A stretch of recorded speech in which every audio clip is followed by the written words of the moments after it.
নমস্কার বন্ধুরা, কেমন আছেন সবাই? Good morning. দেখুন, ঘুরঘুরটি অন্ধকারের মধ্যে আমরা দুই গান্ডু বেরিয়ে পড়েছি।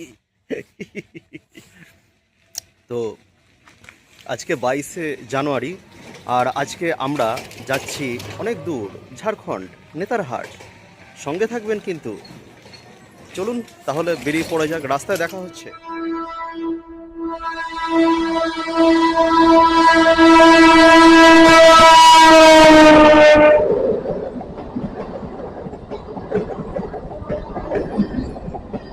তো এই 45 মিনিট টানা চালানোর পর বইচি গেটেই দাঁড়িয়েছিলাম, দেখতেই পেলেন লেভেল ক্রসিং এ ট্রেন গেল। তো এবার আমরা উঠতে চলেছি জিটি রোডে। এই রাস্তাটাই আমাদের নিয়ে যাবে দুর্গাপুর এক্সপ্রেস হতে। হরে কৃষ্ণ। এখান থেকে আমরা নিয়ে নেব ডান দিক।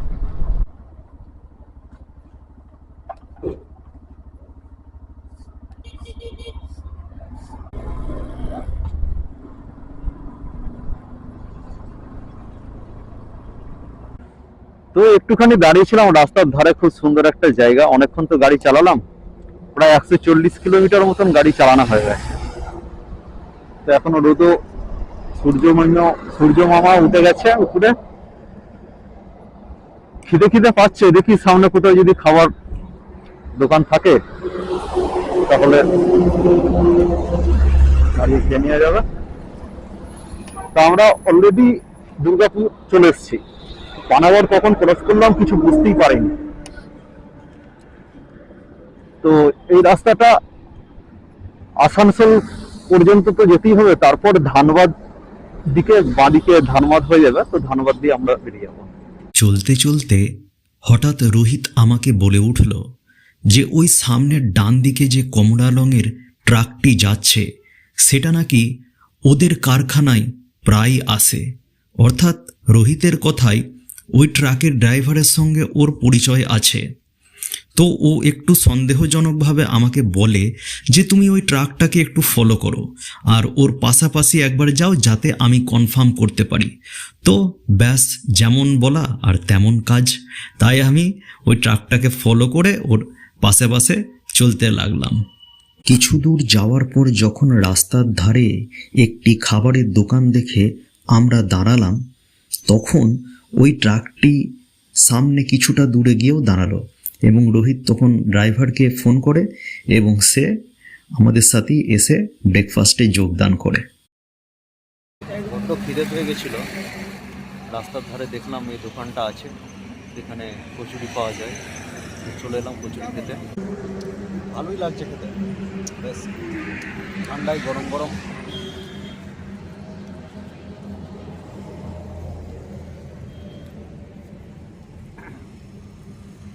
ঠিক আছে।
অনেকক্ষণ গাড়ি চালানোর পর একটুখানি দাঁড়ালাম রাস্তার ধারে। তো দেখুন জায়গাটা কেমন, চারিদিকে শুধু ধুলো আর বালি, আর কিছু নেই।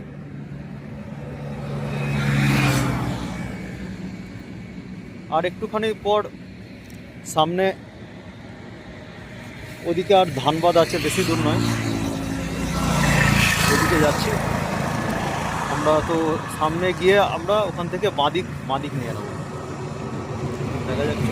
এতক্ষণ পর্যন্ত আমরা জানতাম না যে এই জামটা আমাদের হাত থেকে আধা ঘন্টা সময় চুরি করে নেবে। তো এই চলে এলাম, এখনও 291 কিলোমিটার আছে। তো এই যে জাম্প দেখছেন, এটা লেভেল ক্রসিংয়ের জাম্প আছে, তো ওই জন্য একটুখানি এই ছাওয়া দেখে দাঁড়ালাম এখানে। তো এখানে একটুখানি মাইনাস করে নেওয়া হলো আর কি, ঠিক আছে। তো ব্যাপারটা হচ্ছে কি, আর বলবেন না, যখন আমরা NH-19 থেকে দিয়ে আসছিলাম ধানবাদের ওখানে যে মোড়টা আছে না, মানে জাম কাকে বলে লাইফে এই প্রথমবার দেখলাম। গাড়ি নড়ার নাম নেই, আর ওখানে পুলিশের কোনো ব্যাপার নেই, কেউ কাউকে মানে না, বিন্দাস ওদিকে ঢুকে দিচ্ছে ওদিকে ঢুকে দিচ্ছে। 4 চাকা গাড়ি মানে ওর উল্টো লেন দিয়ে মাঝ বরাবর আসছে ইন্ডিকেটার জ্বালিয়ে, এটা কোনো মানে হয়? ঠিক আছে, এই অবস্থা। তো ওখানে খুব ফার্স্টেশন মনে হচ্ছিল, কিন্তু ঠিক আছে, আধা ঘন্টা 40 মিনিট গেছে। তো মোটামুটি এই রাস্তাটা ঠিকই আছে, বেশ ভালো ফাঁকা। তো এখানে লেভেল ক্রসিং পড়েছিল, তো এখন মালগাড়ি গেছে, যার জন্য জাম্পার। এই হচ্ছে ব্যাপার, ঠিক আছে। চলুন দেখা যাক, আর বাকি এখনও ঠিক আছে, অসুবিধা নেই। সেই সকালে একবার ব্রেকফাস্ট করেছিলাম, আবার দেখি খিদে পেলে আবার লাঞ্চ করবো। এখন একটি জল টল খেয়ে নিই। তো এই রাস্তাটা না, পেছন দিকে যেটা দেখছেন, এটা কিন্তু একদম পুরুলিয়া চলে যাচ্ছে, কারণ ওখানে 79 কিলোমিটার লেখা ছিল, যেখান থেকে আমরা বাস নিয়েছিলাম, ঠিক আছে। সেখান থেকেও পুরুলিয়া যাওয়া যায়, তবে এটা আমাদের দিক দিয়ে সুবিধা হবে না, কানলা থেকে যারা আসছেন তাদের তো ওই দিক দিয়ে সুবিধা হবে, এটা যারা ঝাড়খণ্ডে আছে তাদের দিক দিয়ে। তো ডবল লেন থেকে সিঙ্গেল লেন হয়ে যাওয়াতে এখানে আর কি আমার মনে হচ্ছে, ও এটা অ্যাম্বুলেন্সের সাইরেন।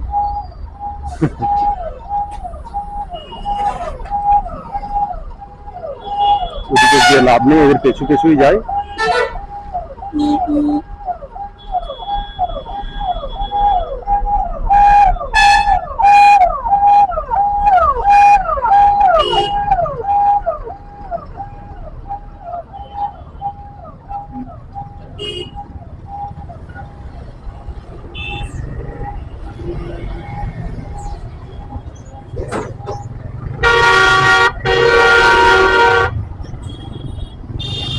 এই হচ্ছে ব্যাপার,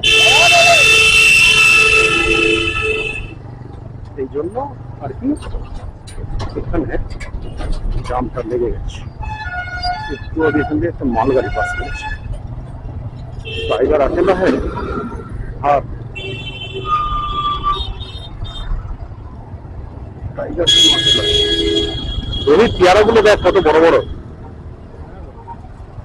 নিয়ে যাবে নাকি? চলো চলো, দেখুন দেখুন দেখুন দেখুন দেখুন, দেখছেন অবস্থা দেখুন। এরা কারা? এরা এদিক দিয়ে কেন আসছে? আচ্ছা, এদিকে বাঁ দিকে আছে, তো বাঁ দিক থেকে এদিকে ভোকাম করে ঢুকে দিচ্ছে, ওইদিকে যাওয়ার রাস্তা নেই। ওদিকে যে ইউটার্ন মেরে আসবে, এই যে দেখছেন, এইখান দিয়ে উঠে এদিকে যারা যাবে ইউটার্ন নেবে না, এদিক দিয়ে চলে, ঠিকই আছে।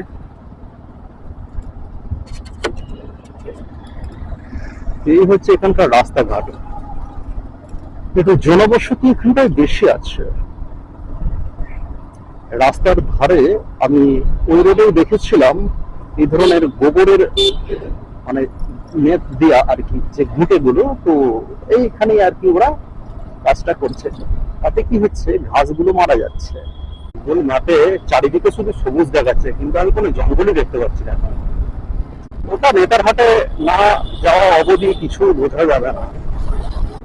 অবস্থা দেখুন, অবস্থা।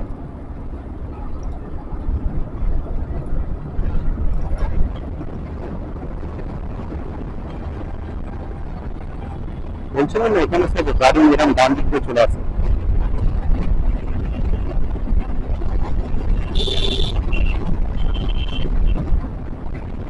ডান দিক থেকে চালানোটা একটু স্লো। ওই লরিতে ফাঁকা লরি তো, ও হা হা করে টান যাচ্ছে। ওই দেখো, বুঝেছেন কি অবস্থা দেখুন, এরা কারা?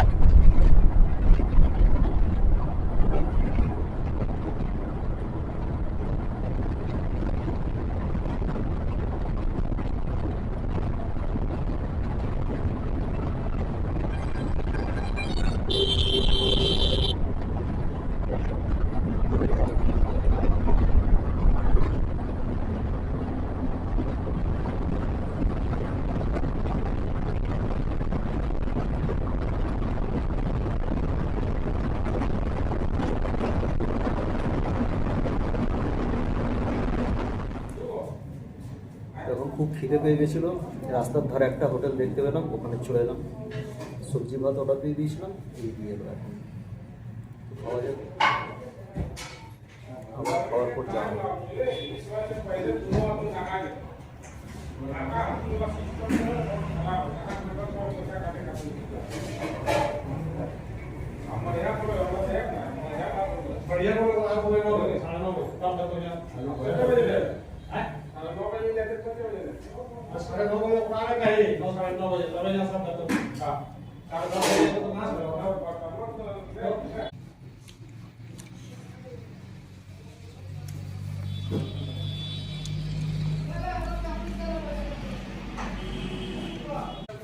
আমার সঙ্গে যে এসছে আমার বন্ধু রোহিত, সে এখন খাচ্ছেন। ঠিক আছে, একবার হাই করে দেওয়া তো ফাঁকা।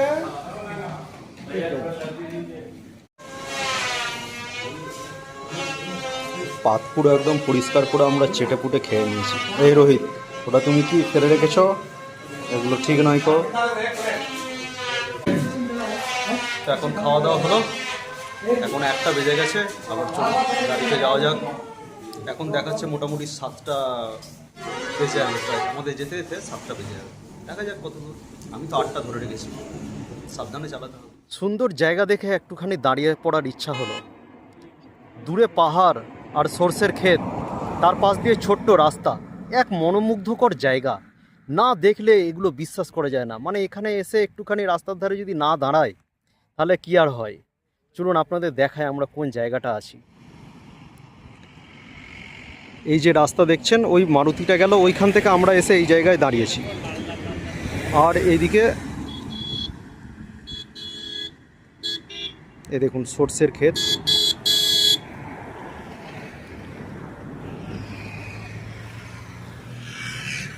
সুন্দর মনোরম দৃশ্য। আর এই একটা কুল গাছ, কুল তো একটাও ধরেনি। আর এই দেখুন ছোট নাগপুরের মালভূমি এমনি বলে, ওহ কত সুন্দর জায়গা, বড় পাহাড়। এই পাহাড়ে উঠবার এবং নামবার একটা রাস্তা আছে বিখ্যাত, এই রাস্তাটায় চলুন দেখাবো আপনাদের, হেভি লাগবে। আমাদের গাড়ি দাঁড়িয়ে আছে, রোহিত এখন কথা বলছে। ঠিক আছে, ওই 128 জিবিটা আমার হারিয়ে গিয়ে না একদম খুব সমস্যা হয়ে গেছে।